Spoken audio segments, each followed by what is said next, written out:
நான் புத்த சாசன சமய மற்றும் கலாச்சார அலுவல்கள் அமைச்சர் கௌரவ கினிதும சுனில் செனவி அவர்களை 2025 3 6ஆம் தேதியாகிய இன்று பாராளுமன்ற நிலையற் கட்டளை 27(2) கீழ் கேட்பதற்கு என்னுடைய முதலாவது கேள்வி, யாழ்ப்பாணம் பலிகாமம் வடக்கு பிரதேச செயலாளர் பிரிவில் உள்ள தைட்டி கிராமத்தில் பொதுமக்களுக்கு சொந்தமான காணிக்குள் திஸ்ஸ ராஜமக விகாரை என்ற பெயரில் விகாரை ஒன்று அமைக்கப்பட்டுள்ளதை அமைச்சர் அறிவாரா?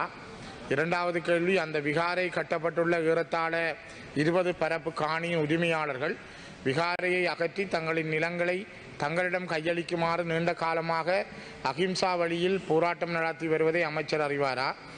இவ்விகாரை அமைந்திருக்கும் காணிகள் திருத்தப்பட்டவாறாக 1950ஆம் ஆண்டின் 9ஆம் இலக்க காணி சுவீகரிப்பு சட்டத்தின் land acquisition act number 1950 as amended கீழ் அரசினால் ஏற்கனவே சுவீகரிக்கப்பட்டுள்ளதா?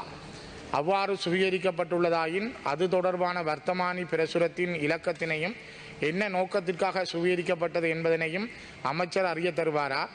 ஒரு நோக்கத்திற்காக சுவீகரிக்கப்படும் காணியினை இன்னொரு நோக்கத்திற்காக பாவிக்க முடியாது என்பதனை அமைச்சர் அறிவாரா?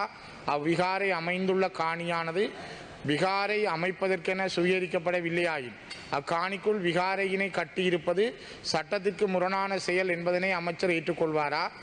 தங்களது காணியினை தங்களிடம் கையளிக்குமாறு போராடி வரும் காணி உரிமையாளர்களுக்கு அரசனுடைய தீர்வு என்ன என்பதை அமைச்சர் அறிய தருவாரா?